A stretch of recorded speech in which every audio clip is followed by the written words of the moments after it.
Hello, my name is Sherlock Holmes, and every story hides a truth. Welcome to my new mystery.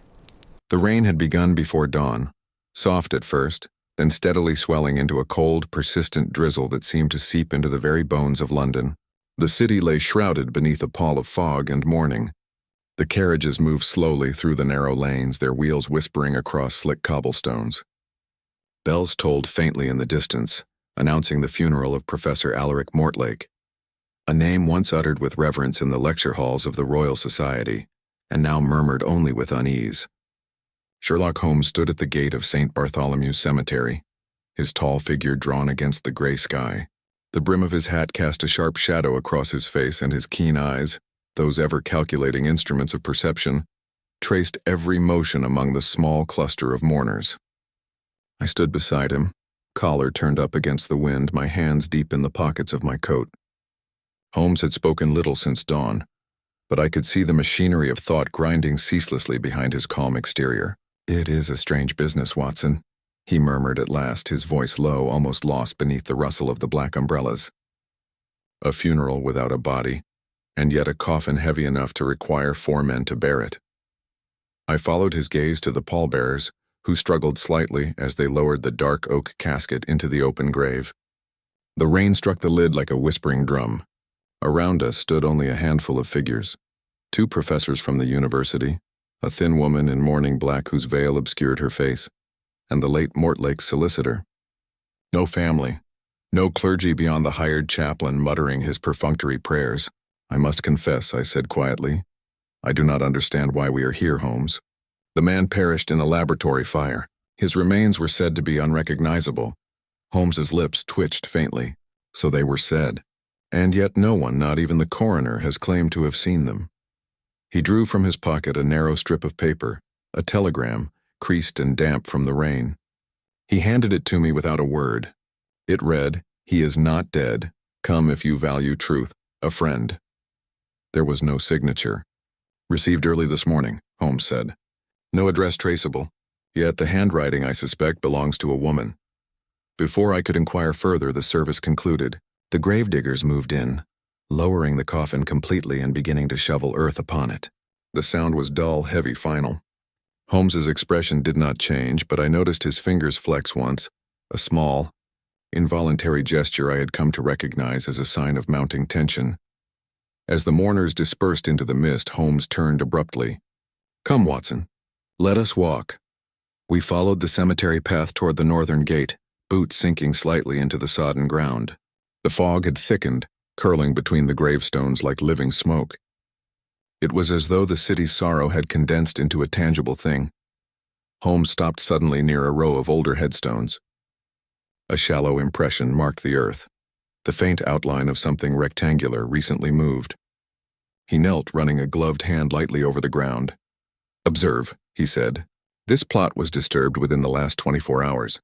Yet the burial registry lists no new interments here." "A grave opened and closed again?" I asked, lowering my voice. "Precisely. And look, candle wax half melted near the base of this stone. Someone conducted some form of ritual or experiment here in the night." I felt the chill deepen at the base of my spine. "Good Lord, Holmes, you don't mean—" "I mean nothing yet," he interrupted curtly, straightening. But our late Professor Mortlake had long been rumored to entertain unorthodox interests. I once encountered him lecturing on galvanic reanimation, the possibility of restoring vital motion to a lifeless body through electricity and chemical serum. He was dismissed as a dreamer, of course, yet the fervor in his eyes that evening was not the fervor of madness, but of conviction. The fog thickened again, and a shadow moved in the distance. A tall figure, cloaked and hat-brimmed, lingered by the far end of the path. Holmes saw it too. He began to move swiftly and silently toward it, his long coat slicing through the mist. I followed close behind, my heartbeat quickening. But by the time we reached the spot, the figure had vanished, leaving only footprints, deep, deliberate, and fresh. Holmes crouched to examine them. A man's stride approximately 6 feet in height, weight moderate. The prints faced toward the graveyard, not away. Curious. You mean he arrived after the funeral began? Possibly. Or perhaps, Holmes mused, he was here long before, waiting for us. The bell from the chapel tolled again, muffled through the fog. Holmes stood, his face unreadable.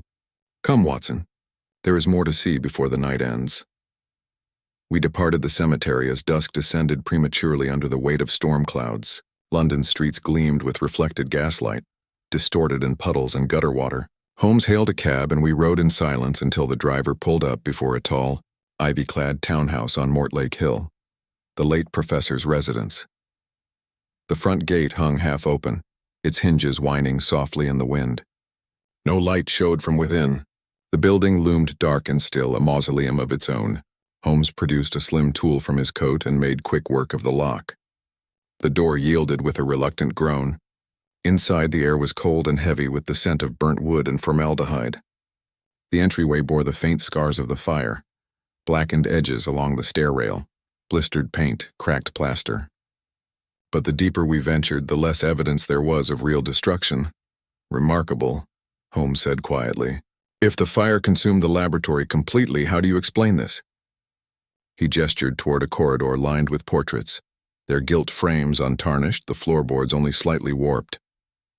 We passed into the study, a large room cluttered with books, papers, and glass instruments. A half-burned diary lay open on the desk. Holmes lifted it carefully, brushing away ash. The final entry read, "Tomorrow I transcend the boundary. If I succeed, they shall call it heresy. If I fail, I shall be my own martyr. Death will not claim me. I have found the formula." Holmes's eyes gleamed. "Do you notice, Watson, that the handwriting grows erratic toward the end? The mind in turmoil, perhaps even fear, yet no sign of resignation, only purpose." He closed the diary and moved toward a cabinet sealed with a brass lock. With another deft motion of his tool, it opened.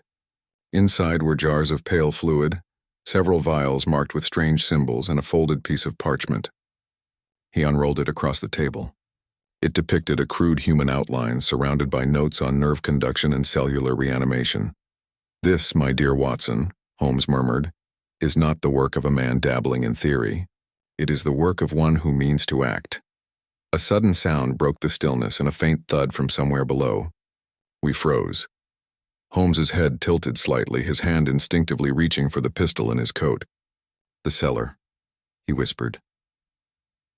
We descended carefully down the narrow wooden stairs, each creak sounding unnaturally loud in the silence. The air grew colder, tinged with metal and damp stone. A flicker of movement passed across the floor, a rat perhaps, or something larger. When we reached the bottom, Holmes raised his lantern. What the light revealed made me draw in my breath. Along one wall stood a table covered in stained linen and surgical instruments. Wires trailed across the floor, connecting to a large galvanic battery. In the corner, a shape under a sheet, unmistakably the form of a human body. Holmes approached slowly, lifted the edge of the sheet. Beneath it lay a mannequin of sorts, stitched together from wax and skin-like fabric, yet horrifyingly lifelike. Its eyes, glass but disturbingly real, stared blankly toward the ceiling. "An experiment in imitation," Holmes said softly. "Perhaps the professor's first attempt to simulate life." He lowered the sheet again and turned toward a shelf stacked with glass jars. Inside each floated fragments, bone, muscle tissue, preserved organs. One jar, larger than the rest, contained what appeared to be a human hand, pale and rigid with a gold ring upon one finger. Holmes examined it closely. "The signet of the Mortlake family," he murmured. "But if this hand belonged to the late professor, how came it to be here? Detached, preserved, and quite evidently removed after the fire." A cold draft swept through the cellar, extinguishing the lantern for an instant. When Holmes relit it, a new detail caught our attention. Muddy footprints leading from the base of the stairs toward a small bricked archway at the rear of the chamber. The wall there looked newly sealed. "Watson," Holmes said, his voice low and grave, "I believe we stand in the presence of something deeply unnatural. There is someone or something behind this wall." Before we could examine further, the sound of footsteps echoed from above, deliberate, heavy, approaching the cellar door. Holmes extinguished the lantern completely. The dim glow from the cracks in the floorboards was just enough to see the door slowly creak open. A faint beam of light swept across the room, the glow of another lantern, held by an unseen hand. The door paused half open, and for a moment there was only silence. Then came a sound that made the hair rise on my neck, a quiet, rasping breath as though drawn by lungs that should not still function. Holmes motioned me backward, his hand steady but tense. The light wavered once, then vanished, the door closing with a soft click. When we relit our lantern, the footsteps were gone. Only a damp trail of prints remained on the stone, leading away from the wall, not toward it. Holmes stood very still, eyes glinting in the lantern's halo. He was here, Watson, watching us, perhaps even listening. We remained motionless for several seconds, the silence broken only by the slow ticking of a clock somewhere above. Then Holmes turned sharply toward the stairs. "This house will tell us more, but not tonight," he said. "There is a mind at work here, clever and deliberate, and it wishes us to believe in the impossible. I intend to oblige, but on my own terms." As we stepped once more into the rain-soaked night, the fog rolled thick over Mortlake Hill, swallowing the house behind us. Holmes paused at the gate, his face pale in the gaslight. "Watson," he said softly, "you will recall that the telegram claimed he was not dead. I am beginning to suspect it was not a lie." The words lingered between us as thunder rumbled low across the sky, and the first hint of lightning illuminated the gravestones beyond. The case of the man who never died had only just begun. The rain had not ceased by morning. It came now in restless sheets, drumming against the window panes of Baker Street and hissing in the coals of our small fire whenever a draft crept down the chimney. Holmes stood at the hearth, his long fingers steepled beneath his chin, eyes fixed upon the flames as if searching within them for the shape of an answer. The events of the previous night still hung between us like the ghost of a dream too vivid to fade. I had spent the early hours documenting what we had witnessed at Mortlake Hill, though the words looked inadequate upon the page. To describe that cellar, the preserved hand, the mannequin with its lifeless stare, the phantom visitor in the dark, seemed an attempt to render madness rational. When I looked up, Holmes had crossed to the table where the remnants of our midnight investigation lay scattered.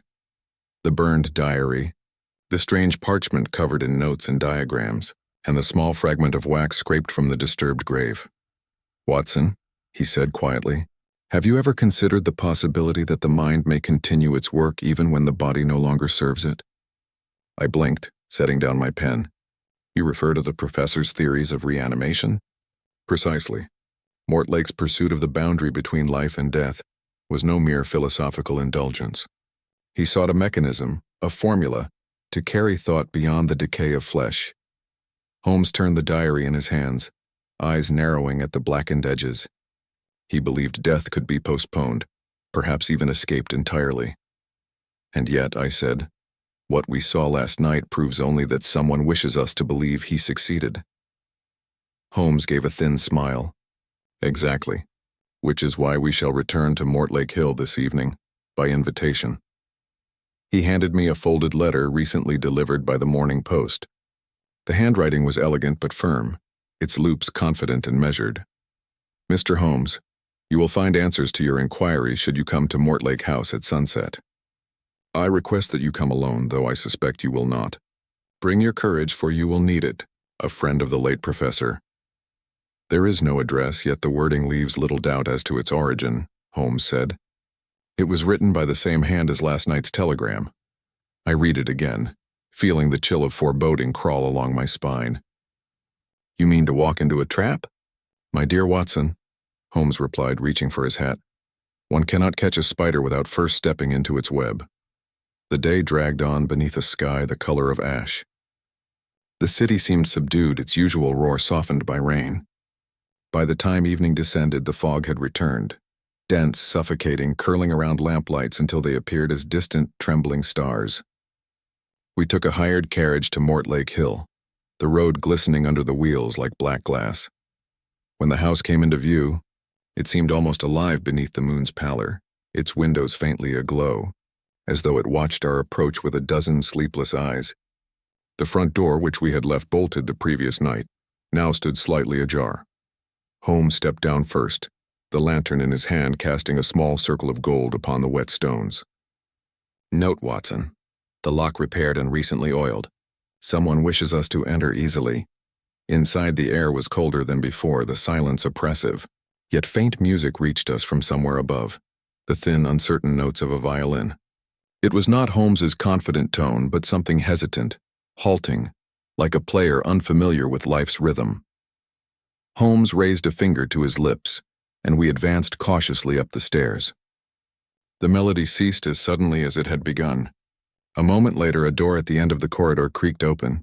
The woman from the funeral stood there, her black veil lifted. Her features were pale and severe, though not unkind. "Mr. Holmes," she said softly, "I expected you sooner." "Then you are our correspondent?"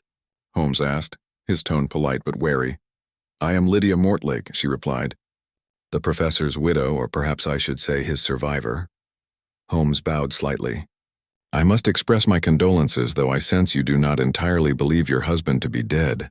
Her eyes flickered toward the far corner of the room where a covered mirror stood. "Belief," she said, "is a word for those who lack proof. My husband was a man of proof.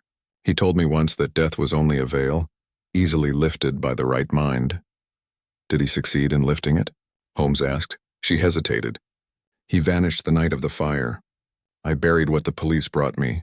Ashes, fragments of clothing, but not a body. Since then, I have heard his voice in the house late at night, and once I saw his shadow move across that mirror." Holmes regarded her intently. "You kept his laboratory intact." "Yes," she admitted. "He forbade me to destroy his work. He said it must remain untouched, or the second self would lose its tether." Holmes's eyes glinted. "The second self, an intriguing phrase. May we see it?" Reluctantly, she led us down the narrow servant stair to the cellar we had explored before. The air grew colder with each step, carrying the faint hum of electricity. When she opened the door, we found the chamber transformed. The mannequin had been moved. In its place stood a glass tank filled with a clear, viscous liquid. Within it, suspended by wires, floated what appeared to be the shape of a man. Watson, though I'm not easily unnerved, the sight made my stomach turn. Holmes, however, leaned forward with fascination, his lantern casting ripples of light through the fluid. "Remarkable," he breathed. "A human form yet artificially preserved. Note the stitching along the neck, the discoloration of the veins. This is no corpse, Watson. It is an attempt at reconstruction." Mrs. Mortlake clasped her hands tightly. "He said he needed only a host body, a vessel strong enough to hold the returning consciousness. I thought him mad, but he spoke of it as though the soul were a spark one could transfer like a flame from candle to candle." Holmes turned sharply toward her. "You said he vanished. Tell me, did you find any trace of forced entry that night?" She shook her head. "None, only the fire in the lab and a shattered window. The servants fled in terror. When I returned, I found the tank half empty and the floor wet. Someone had stepped out. The lantern trembled slightly in my grip." "You think your husband—" "I do not know what he became," she whispered. "But he left me this." She drew from her pocket a sealed envelope and handed it to Holmes. Inside was a page torn from Mortlake's journal, written in hurried scrawl. "If the experiment succeeds, I shall live twice, once in the flesh and again beyond it. But should the second self awaken before the vessel is complete, it will seek its origin. It will seek me." Holmes read the line twice, his expression hardening. "Mrs. Mortlake, you must leave this house immediately. Whatever walks these halls is no longer your husband." Before she could answer, a sound echoed from the upper floor. A slow, deliberate footstep, followed by another. The boards groaned, the rhythm heavy, uneven, as though each movement required conscious effort. Holmes extinguished the lantern. We stood in the dark, listening. The steps reached the top of the cellar stairs and halted. Then came a voice, low, rasping, yet undeniably human. "Lydia," she gasped, clutching the wall. The voice spoke again, closer now. "You should not have brought them here." Holmes drew his revolver, motioning for silence. The door to the cellar creaked, and for an instant the outline of a man appeared. Tall, cloaked, his face obscured by the light from the hall. Then he was gone, retreating swiftly up the corridor. Holmes sprang after him, and I followed, our boots echoing through the stairwell. We reached the front hall just as the outer door slammed. The fog outside swallowed the figure completely. Holmes darted to the threshold, peering into the mist. "Gone," he muttered. And yet he spoke as a living man. When we returned to the cellar, Mrs. Mortlake had collapsed against the wall, trembling. The tank still glimmered faintly in the lantern light, but the liquid now rippled as though recently disturbed. Holmes leaned closer, and his sharp gaze caught something small at the base of the glass, a scrap of fabric, torn and soaked. He lifted it with his tweezers and held it near the light. It was a piece of charred linen, stamped faintly with the letters RSC. The Royal Scientific Council, Holmes said, Mortlake's former employers. We are not dealing with a solitary madman, Watson, but with a network. Mrs. Mortlake stirred, her voice hoarse. They tried to stop him. He said they feared what he knew. Then perhaps they succeeded, Holmes replied grimly, and now reap the consequences. He pocketed the fragment and replaced his hat. We leave at once. I must confirm a theory before dawn. As we stepped into the cold night air, I glanced back at the house. The fog had thickened again, yet I could have sworn that behind one of the upper windows, a figure stood watching, a silhouette so still, so perfectly human, that for a moment I thought it was a trick of the light. But then it moved, slowly raising one pale hand to the glass. Holmes did not look back. His pace quickened as we reached the road. Watson, there is no longer any question of whether Mortlake is dead, he said quietly. The only question now is who lives in his place. The rain fell harder, washing the streets clean of footprints as though the city itself sought to erase the evidence of what we had just witnessed. Yet I knew, as surely as I have ever known anything, that something unnatural had crossed the threshold of life that night, and that Sherlock Holmes intended to follow it, no matter where that path might lead. The fog lay over London like a living thing, moving in thick, rolling folds that swallowed the light of the gas lamps and distorted every sound. The city seemed to hold its breath. Somewhere beyond Baker Street, a bell tolled midnight. Its dull resonance carried faintly through the murk. I sat in my chair by the fire, the glow barely holding back the gloom, while Holmes paced the room in deliberate silence, hands clasped behind his back, his brow drawn into that particular furrow which signified a mind working at fever pitch. He had said little since our return from Mortlake Hill. Only once, as dawn broke through the rain, had he spoken, to instruct Mrs. Hudson to send a note to Inspector Lestrade requesting discretion regarding a matter of private scientific inquiry. Now, hours later, the gloom outside seemed to seep into him, fueling rather than dulling his energy.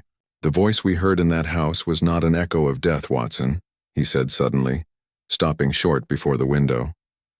It was the articulation of will, of something that chose to be heard.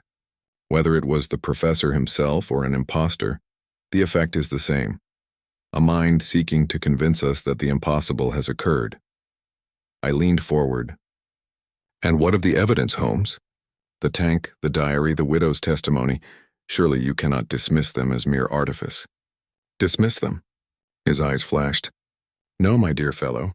I regard them as vital clues, not to a supernatural resurrection, but to a far more dangerous artifice of human design. Someone has engineered this illusion with great precision. The question is why? He turned abruptly to his desk, where the charred scrap of linen bearing the initials RSC lay beneath a magnifying lens. The Royal Scientific Council, he muttered. Mortlake's former colleagues. If his research on reanimation was suppressed, it was because it threatened more than moral outrage, and it threatened power. He lifted his violin and began to play softly, a low, contemplative melody that filled the room like a second fog. I had long since learned that his music was no idle pastime. It was the audible rhythm of deduction, the structure of his mind made manifest in sound. When at last he lowered the bow, his expression had changed. The restlessness was gone, replaced by that sharp, almost predatory calm I had seen at the beginning of so many of his greatest pursuits. Watson, dress warmly. We are going out. Now? I asked, startled. In this weather? The hour is ideal. The city sleeps, and the fog conceals more than it reveals. Our quarry, I believe, will soon show her hand. Her hand? The woman in black, he said simply. Lydia Mortlake spoke of hearing her husband's voice, but someone else has been orchestrating these events, guiding her, watching us, even summoning us to that house. The handwriting on the letters was feminine, the tone manipulative, the motives concealed beneath sentiment. She will make her next move tonight. Within minutes we were descending Baker Street, our breath forming pale clouds in the bitter air. The fog muffled the sound of our steps, and only the rhythmic clop of distant horses broke the silence. Holmes carried a small lantern half concealed beneath his coat, its light a dim amber glow in the darkness. We took a hansom cab south toward Whitechapel. that shadowed district where London's pulse beat hardest in its sleep. The air there was heavier, laden with coal smoke and the faint tang of the river. Holmes instructed the driver to stop near a narrow alley, then paid him without a word. "This," he said quietly, "is where the first shipment of Mortlake's chemicals was traced after his disappearance, to a chemist's shop run by a man named Callister. But the deliveries resumed after Mortlake's death under a new name." We approached the shop, a cramped, shuttered place with a flickering lantern above the door. Holmes gestured for silence, then pointed to a faint glimmer moving behind the frosted glass of the lower window. Someone was inside. A shadow passed, the outline unmistakably feminine. The figure moved with cautious purpose, setting something small upon the counter. Holmes crouched beside the door, listening. Then, in a whisper barely audible, he said, "Now we wait." Minutes passed, the fog curling through the cracks of the street. Then the door opened and the woman emerged. Tall, veiled, her coat drawn tight against the cold. In her hand she carried a small black envelope. She glanced once over her shoulder, then stepped briskly into the mist. Holmes was in motion before I could speak. He followed her at a distance, silent as her shadow, and I kept pace a few yards behind. The woman moved quickly through the winding streets, her path deliberate, until she reached the riverbank. There she paused, looking out across the dark water, the lights of the opposite shore faint and trembling through the fog. Holmes stopped beside a lamppost, his gaze fixed upon her. I could see now the fine fabric of her veil glistening with moisture, the steady rhythm of her breathing visible in the chill. She reached into her coat and withdrew something small and glinting, a glass vial, and dropped it into the river. Then she turned abruptly and began to walk back the way she had come.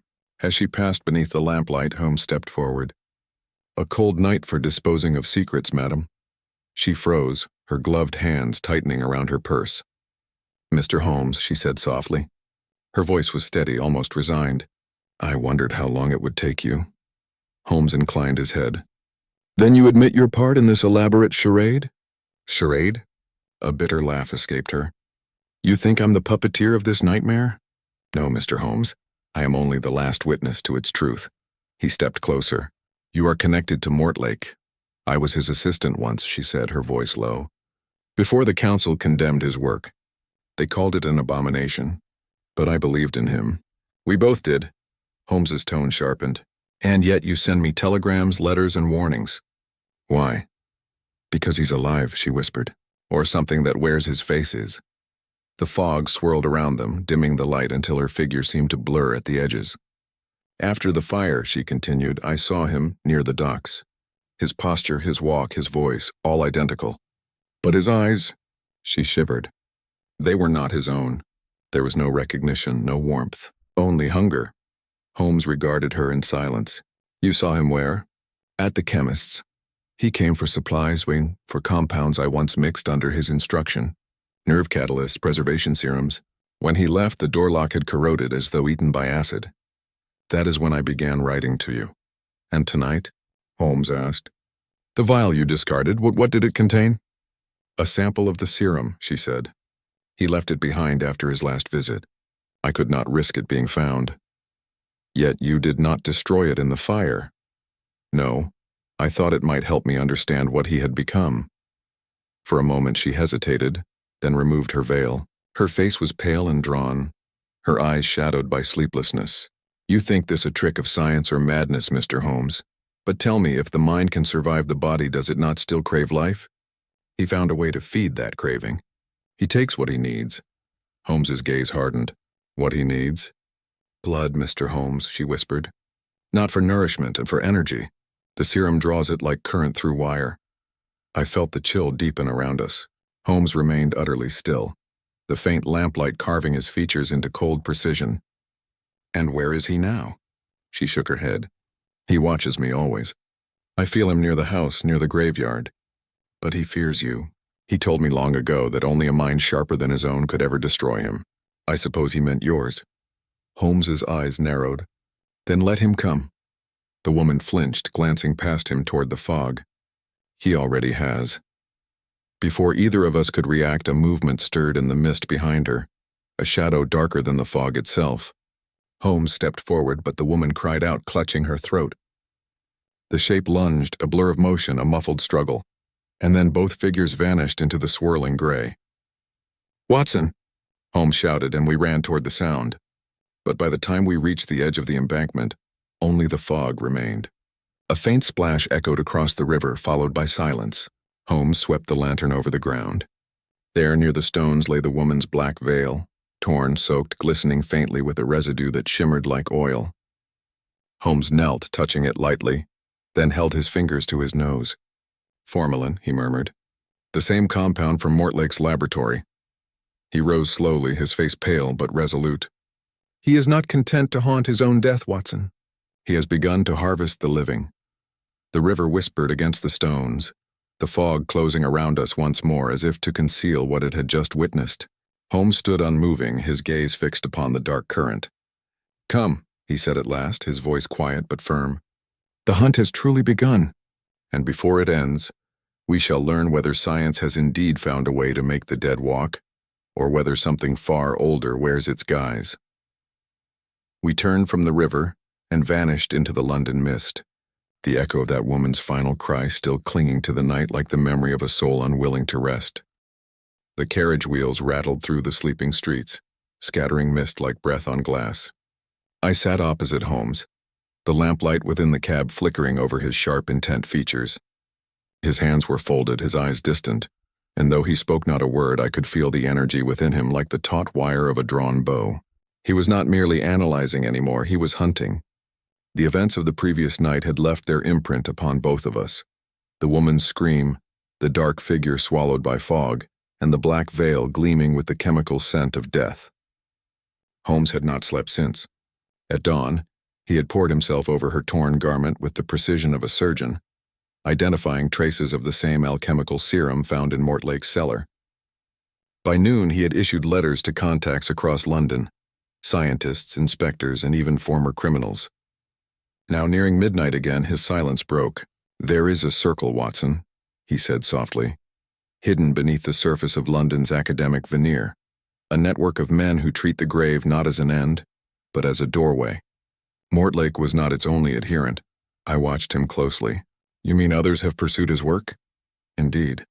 The Resurrection Club, as they styled themselves. A fraternity of minds united by one ambition, to defeat death. Mortlake was its visionary, but vision requires funding, secrecy, and participants willing to trespass moral boundaries. My inquiries reveal that several distinguished men, chemists, surgeons, philosophers, have vanished from public view in the last 2 years. They are not dead, Watson. They are hiding." He reached into his coat and withdrew a card, yellowed with age and stamped with a sigil, an Ouroboros, serpent devouring its own tail, enclosing the Latin words Vita est ignis. "Life is fire," I murmured. Holmes nodded. "Their emblem, the serpent, eternal renewal. I obtained this from a contact in Soho. Tonight we are to meet one who once attended their gatherings." The cab slowed before a narrow cobblestoned lane, where a solitary light glowed above a shuttered tavern. The place seemed deserted but for a single figure waiting beneath the awning, a man hunched within a cloak, his face obscured by the brim of his hat. As we approached, he lifted his head, revealing eyes pale and darting as though long unaccustomed to trust. "Mr. Holmes," he whispered. "You are punctual." Holmes inclined his head. "Mr. Harker, I presume. I was told you possess knowledge of a society called the Resurrection Club." The man flinched at the name. "I possess knowledge, yes, but also fear. If they learn I've spoken—" "They shall not," Holmes said calmly. "You are under my protection. Speak plainly." Harker swallowed hard, glancing toward the misty street. They met in secret beneath an old chapel in Clerkenwell. The place was called St. Alwyn's, long abandoned. They chose it for its catacombs, where their experiments could go unnoticed. Mortlake was their leader until he defied them. Defied them how? He went further than any dared. His work ceased to be theory. He tested it on himself. The night of the fire, the others tried to destroy his notes to end his research. But something went wrong. There was a reaction, a surge of energy that shattered the lab and burned the house to its foundations. Harker's voice trembled. They thought him dead.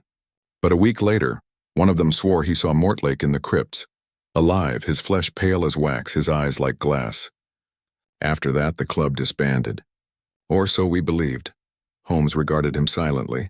And yet you say they continue? Harker hesitated. Some do. The more devoted among them moved their operations elsewhere, beneath the city. The last I heard, they gather at the ruins of the old St. Cyprian Hospital near the Thames. The place is sealed by the authorities, but they enter through the catacombs. Holmes's eyes brightened. Then we shall do the same. Harker stepped back, alarmed. No, you don't understand. Mortlake guards that place, or whatever he has become does. The serum, it changes the body, twists it. He's no longer entirely. Holmes raised a hand. I thank you for your candor, Mr. Harker. You have done your part. Now do not linger in this quarter tonight. The man looked as though he might protest, but the intensity in Holmes's gaze silenced him. With a fearful glance over his shoulder, Harker vanished into the fog. Holmes turned to me. Come, Watson. We have a rendezvous with the dead. The walk to St. Cyprian's was long and silent, broken only by the distant murmur of the river and the crunch of gravel beneath our boots. The old hospital stood in ruin at the water's edge, its windows gaping like empty eyes. A half-collapsed archway marked the entrance, bearing a weathered inscription, In manus tua, Domine. Into thy hands, O Lord, we entered. The air inside was thick with the smell of damp stone and rust. Holmes raised his lantern, the light revealing corridors strewn with broken cots and shattered glass. Somewhere in the depths below, I thought I heard the faint hum of machinery. Below, Holmes murmured. The catacombs. We descended a spiral stair, each step creaking under our weight. The sound of dripping water echoed around us, rhythmic as a clock. At the bottom, we found a door of iron, its surface etched with the serpent sigil. Holmes examined the lock, an intricate mechanism of copper and steel. Curious, he said softly. This is not the work of a locksmith, but an engineer. With deft fingers, he withdrew a thin wire and a set of small tools. Within moments, the lock yielded with a quiet click. Beyond the door stretched a vast underground chamber illuminated by pale blue lamps. Tables lined the walls, each bearing apparatus of strange design, coils, tubes, and flasks emitting faint vapors. And there, at the center, stood a circle of men in long coats, their faces half hidden by masks. They were chanting in low tones, the sound resonating like a hum of electricity. Holmes drew back into the shadows. Observe, Watson, he whispered. The remnants of the Resurrection Club. I felt a chill crawl along my spine. The men encircled what appeared to be a coffin set upon a metal dais, wires trailing from it to a generator that pulsed with an eerie glow. The hum grew louder, the lamps flickering. Then with a crackle of energy, the coffin lid shifted, and a hand, pale and rigid, rose slowly into the air. The men fell silent. One of them, his mask darker than the rest, stepped forward. You see, my brothers, he intoned, the boundary weakens. Death yields to will. We restore what God abandoned. Holmes gripped my arm. That voice, listen, I did. Beneath its ritual tone there was a familiar resonance. Mortlake, Holmes breathed. As if summoned by name, the figure turned. The mask was removed, revealing the face we had seen only in portraits, ashen yet alive, the eyes hollow but glinting with a cold intellect. Welcome, Mr. Holmes, he said. You are late. The men parted and Holmes stepped into the light, calm as though entering a lecture hall. Professor Mortlake, I presume. I must commend your persistence in avoiding cremation. Mortlake smiled faintly. Death is an inconvenience, not a conclusion. You of all men should appreciate the elegance of a solved equation. Holmes's gaze moved to the coffin. And that? My continuation, Mortlake said. A new vessel, flesh perfected by formula. The hum deepened. Holmes's voice cut through it like steel. You have traded humanity for hubris, sir. Whatever animates you now is no longer life, it is theft. Mortlake's expression darkened. Life belongs to those who seize it. He gestured, and two masked men advanced toward us. Holmes moved first, striking the lantern against the nearest table. Flames erupted as chemicals spilled, filling the chamber with smoke. Watson, this way, he shouted. We dashed through the confusion, the roar of machinery growing wild behind us. Sparks leapt from the generator. The coffin flared with light. I caught one last glimpse of Mortlake, his figure engulfed in that unholy blue radiance, his arms raised as if in triumph. Then the explosion came, a violent burst that threw us both to the floor. When the smoke cleared, the chamber was a ruin. The apparatus lay in fragments, the walls scorched black. Of the men, there was no sign. Only a single mask lay near the shattered dais, and upon it, faint but legible, the inscription, Vita est ignis. Holmes lifted it, studying it in silence. "He lives still," he said at last, his voice quiet and certain. "Somewhere beyond this wreckage Mortlake endures. But he is no longer seeking to resurrect himself, Watson. He is seeking successors." We climbed the stair in silence, the fire dying below us, its glow like the heartbeat of something refusing to die. When we emerged once more into the fog, the night felt changed, as though the air itself carried the echo of that terrible hum. Holmes stood for a long while, his gaze on the river. "Death may be a locked door, Watson," he said softly, "but tonight I fear we have seen it left ajar." The night after the explosion was one of uneasy silence. The fog hung thicker than ever over the Thames, the river swollen and dark as oil, carrying whispers of smoke and ruin from the shattered catacombs of St. Cyprian's. London went about its restless sleep unaware of what had transpired beneath its streets, the collision of science and blasphemy, of men who believed they had stolen a secret from death itself. Yet Holmes had not slept at all. He stood by the window at Baker Street, motionless, his silhouette framed in the lamplight as the clock struck 3. On the table lay the fragments we had recovered from the site, a burned scrap of parchment, the serpentine insignia of the Resurrection Club, and a glass vial half-filled with viscous, luminous fluid that pulsed faintly when exposed to heat. I had watched Holmes examine it under his lens, his expression one of fascination tempered with grave restraint. "This," he had said, "is the residue of Mortlake's so-called serum, a synthetic analog of blood itself. But it carries an additional property, conductivity. He has turned life into a circuit, Watson, and the body into its vessel." I asked what such a discovery could possibly mean. He did not answer, but his gaze never left the window. "It means," he murmured, "that death has acquired a rival." The morning brought no comfort. A knock at the door announced Inspector Lestrade, his coat damp, his expression grim. He held in his hand a folded telegram marked urgent. "Came through Scotland Yard an hour ago," he said. "A body's been found by the docks.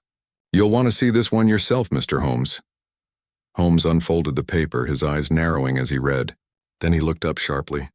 "Describe the condition." Lestrade shifted uncomfortably. "That's the trouble, sir. It looks like the same man twice over. Within the hour, we were aboard a cab rattling toward the river. The dawn light was thin and sickly, spilling through the mist like diluted blood.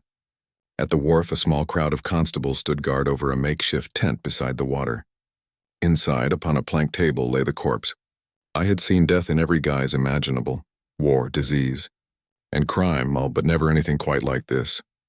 The man's skin was waxen, the features strangely distorted as though shaped by hands uncertain whether they were molding flesh or clay. His veins, dark as ink, traced intricate patterns across his throat. Yet what struck me most was the familiarity of the face, the unmistakable resemblance to the photographs we had studied of Professor Mortlake. Lestrade spoke in a low tone. "We thought it was him, until the coroner found these." He held up a bundle of clothing and a chain bearing a brass tag engraved with another name entirely. Jonathan Hale, a dock worker reported missing a week prior. Holmes bent close, examining the corpse's wrist where faint scars ran in parallel lines. "Surgical incisions," he murmured. "And the skin. Grafted poorly. The serum preserves, but it cannot heal. Mortlake has attempted another transference." I felt a chill. "Then this man?" "Was his host," Holmes finished quietly. "Mortlake's consciousness sought refuge in him, but the process failed. You are looking at the second death of Professor Alaric Mortlake." He straightened, turning to Lestrade. "Have any witnesses come forward?" "Just one," Lestrade replied. "A watchman by the pier. Claims he saw 2 figures, both limping, struggling near the edge before one fell into the river. Said the survivor vanished into the fog." Holmes's eyes gleamed. "Then Mortlake's experiment succeeded, briefly. His essence transferred, but could not sustain itself. The failure is our salvation, Watson. It proves the limits of his design. Yet it also confirms he has not been working alone." He pointed to a faint residue near the corpse's hand, a smear of bluish oil glistening under the lantern light. "The same chemical trace as the serum," he said. "But here, mixed with another compound, one used for insulation in electrical devices. Someone attempted to stabilize the process." Lestrade frowned. You're saying there's another scientist involved? Precisely. Mortlake had followers, perhaps even disciples. If they perfect the serum's transmission medium, they could achieve what he only dreamed of: indefinite migration of consciousness from one body to another. He turned suddenly, his coat swirling. Watson, we must return to Mortlake Hill. The journey back to that desolate estate was like descending into memory itself. The house stood as we had left it, hollow, silent, and shrouded in ivy. The air smelled faintly of ozone. The ghost of experiments past. Holmes led the way through the ruined study and down into the cellar laboratory, where the shattered remnants of glass and brass still glimmered faintly under the lantern. He knelt beside a scorched panel half buried in debris. You see here, Watson, the copper conduits have been tampered with since our last visit. Someone has returned. Indeed, footprints marked the dust, and one pair large and heavy, another smaller, precise. Holmes followed them to the far corner, where the wall bore a newly mounted iron plate. He pried it open with his knife, revealing a cavity containing fresh instruments, syringes, tubing, and a small generator that emitted a soft, rhythmic pulse. Inside a glass cylinder rested a faintly luminous fluid, unmistakably the same as the serum found at the docks. Holmes regarded it in silence. Then, softly, "He is attempting resurrection again, not of himself but of another." I felt my stomach twist. Whose? He glanced toward the far wall, where a second coffin-shaped outline was drawn upon the floor in chalk, accompanied by cryptic equations. "Perhaps the woman from the river," he said gravely. "Perhaps one of his former disciples. Whoever it is, Mortlake means to prove that death is a process, not a punishment." Before I could respond, a faint sound broke the stillness, a creak from above. Holmes extinguished the lantern and motioned for silence. We waited. Then came another sound, the cautious tread of footsteps descending the stair. Through the gloom, a dim figure emerged carrying a lamp. A man tall and gaunt, his face half covered by a mask. Holmes moved swiftly, seizing him by the arm and wrenching the lamp upward. The man cried out, the mask falling aside, and I saw a face pale and contorted, marked by scars that told of failed grafts. "Good God," I whispered. "He's another of them." Holmes's tone was cold. "You aided Mortlake," the man struggled, gasping. "You don't understand. He promised release. He said the serum would free us from decay, but it burns and it consumes, and where is he now?" Holmes demanded. The man's eyes widened, their pupils dilating as if from fever. "He's near, in the tunnels beneath the hill, but he's not what he was. He changes faces like a serpent shedding skin." His voice broke into a convulsion. His body stiffened, trembling violently. Holmes caught him as he fell, but already his skin was paling, veins blackening. Within moments he lay still, the same bluish residue seeping from his pores. Holmes's jaw tightened. A built-in failsafe.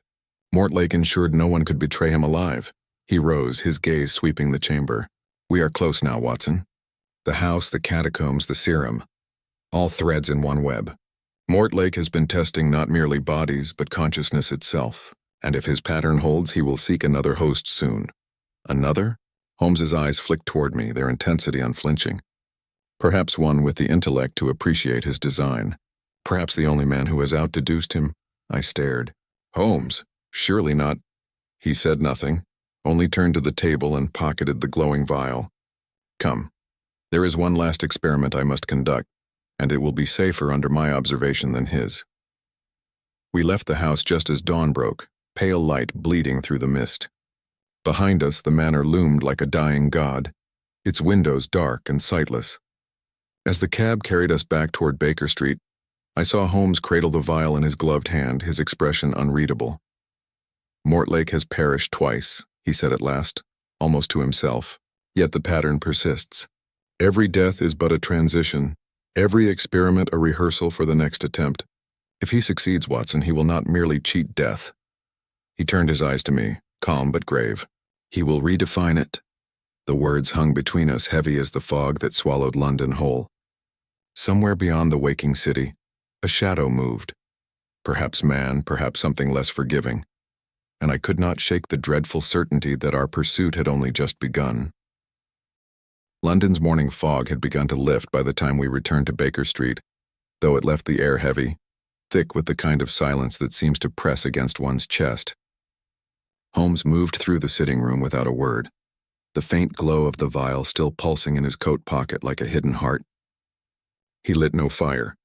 Instead, he went straight to the chemical table, where he began setting out instruments with deliberate precision: flasks, lenses, a voltmeter, a coiled length of wire.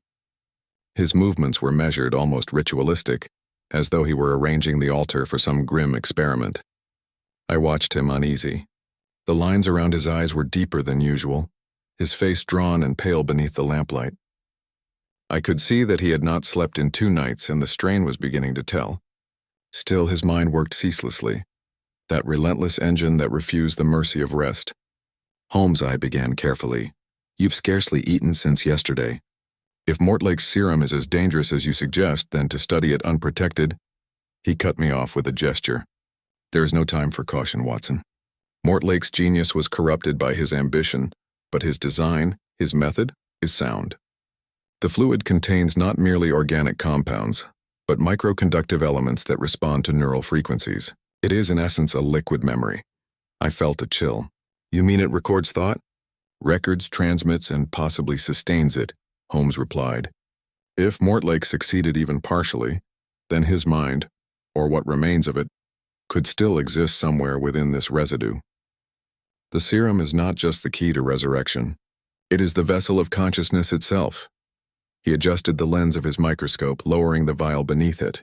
The faint luminescence intensified, casting an eerie reflection across the walls. I leaned closer and saw movement within the liquid. Microscopic filaments twitching, forming and reforming into strange geometric patterns, as though responding to the sound of our voices. Holmes murmured under his breath. "Reactive, intelligent. It's attempting to interpret stimulus, perhaps even communication." For the first time in my life, I saw something like uncertainty flicker in his expression. He stepped back, his eyes still fixed upon the shimmering vial. "Watson, imagine a consciousness unbound by flesh, a mind that persists in matter. Mortlake sought to cheat death, but in doing so, he may have created a new form of life entirely." Before I could reply, a sharp knock broke the moment. Mrs. Hudson entered, pale and anxious. "Begging your pardon, Mr. Holmes, but a gentleman insists upon seeing you. Says it's a matter of grave urgency." Holmes frowned. "A name?" "He refused to give one, sir. Only said you'd know him when you saw him." Holmes exchanged a glance with me. "Show him in." The man who entered was wrapped in a long dark coat, the collar drawn high against his jaw. His face was hidden beneath the shadow of a bowler hat, and when he removed it, I recognized him instantly, though it took a moment for the memory to take shape. It was Inspector Aldous Greaves, late of Scotland Yard, a man thought dead these past 3 years. He looked older, thinner, his complexion sickly, but there was no mistaking the hard glint in his eyes. "Greaves," Holmes said evenly. "They buried you after the fires at King's Cross." "They buried something," Greaves answered, his voice low, rasped. "Mortlake found me before the flames did. Said he could mend what was broken. I believed him. God help me, I believed him." He stepped forward, pulling back the cuff of his sleeve to reveal scars. The same thin incisions we had seen on Mortlake's subjects. "He gave me his gift," Greaves whispered. "But it doesn't stop. It doesn't sleep. I hear him, his thoughts and inside my skull. Even now." Holmes's gaze sharpened. "Mortlake's mind persists within you?" Greaves nodded weakly. "Sometimes it's faint, like a dream. Other times it's as if he's standing behind me, whispering through my breath. He's looking for you, Holmes. He says you're the final test, the proof that intellect can survive the grave."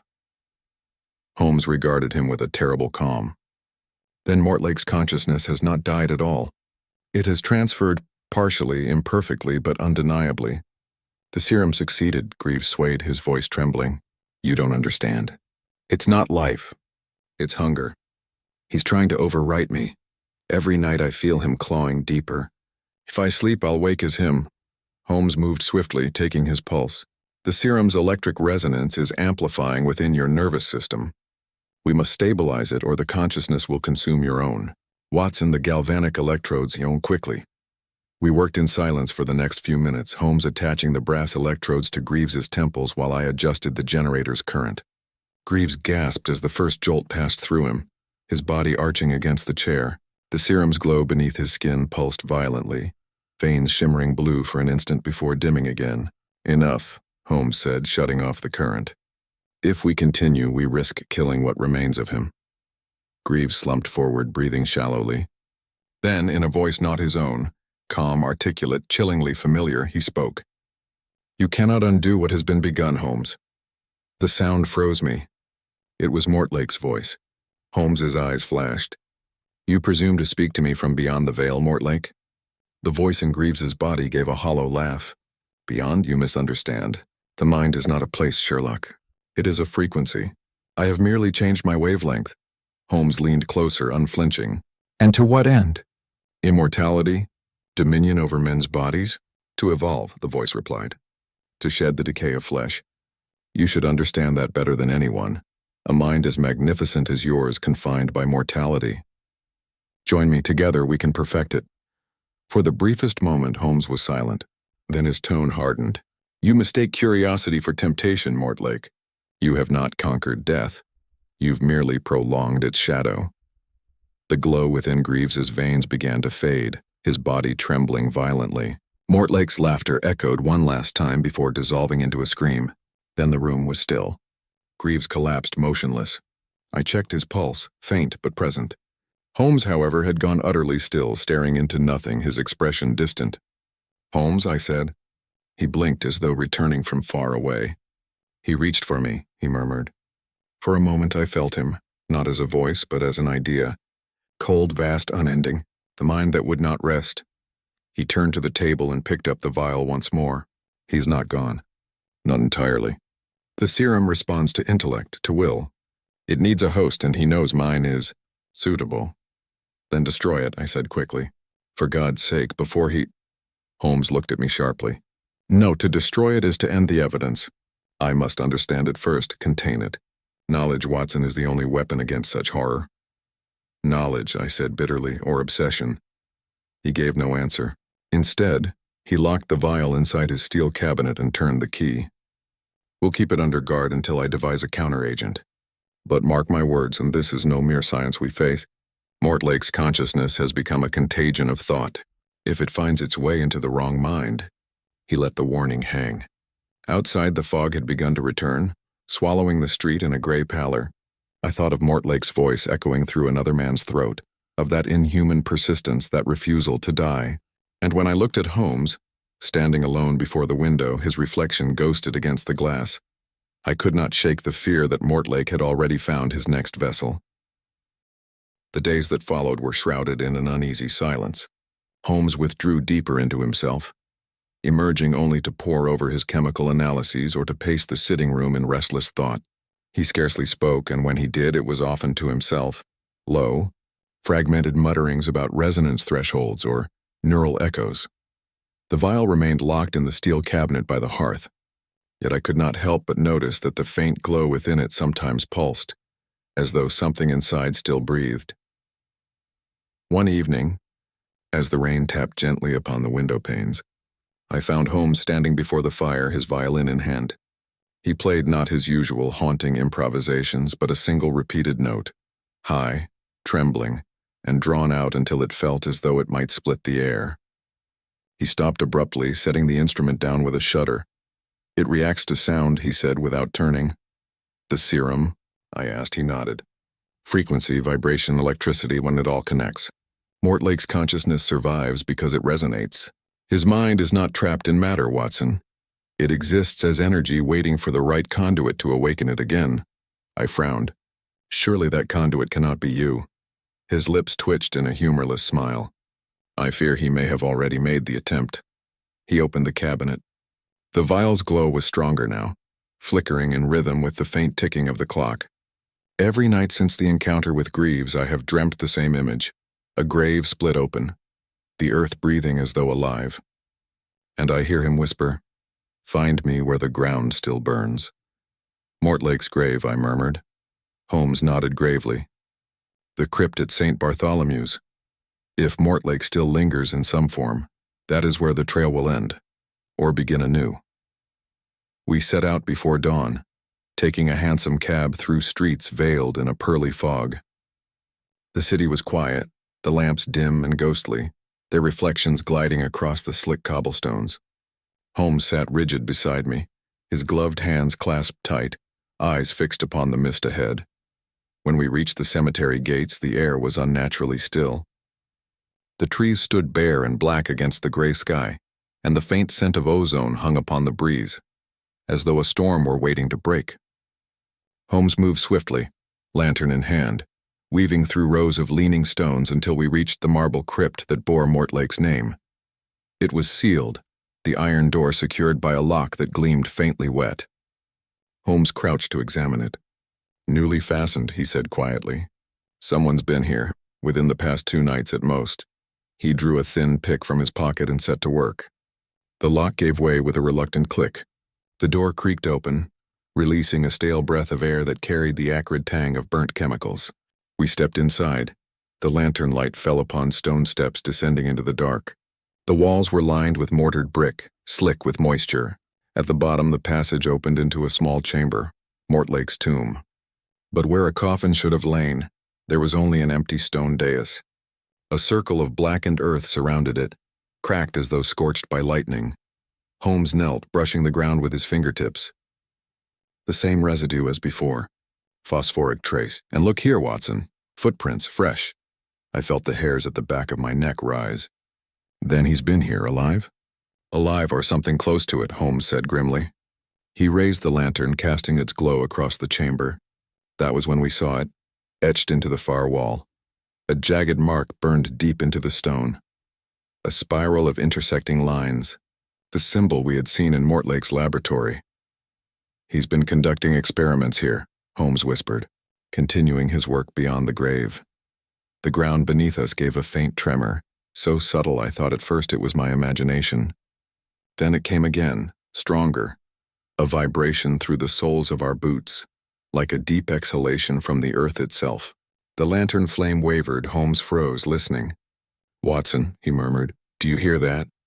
A low rhythmic sound filled the chamber, a pulsing, wet, almost organic thrum. The black soil in the center of the room shifted, lifting slightly, then falling again. I stared in disbelief. The earth was moving. "The grave," Holmes said softly. "It's breathing." Before I could speak, the soil split open with a crack.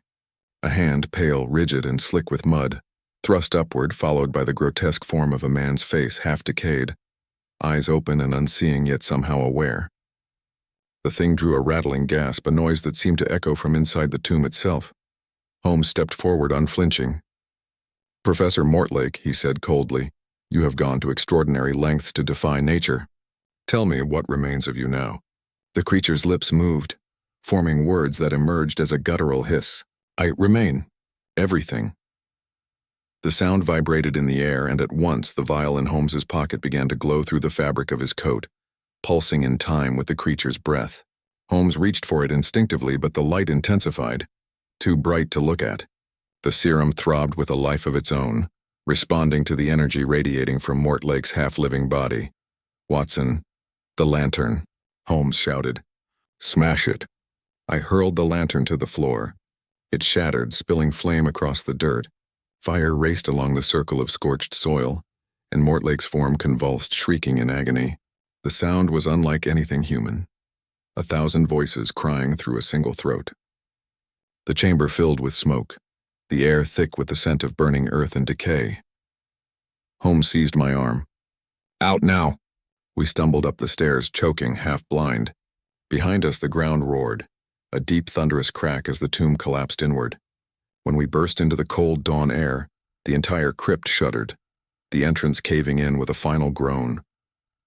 For a long moment, we stood in silence, watching as smoke drifted from the fissures in the earth. The morning light crept through the fog, soft and colorless. I could hear my own heartbeat echoing in my ears. Holmes leaned heavily against a gravestone, his face ashen.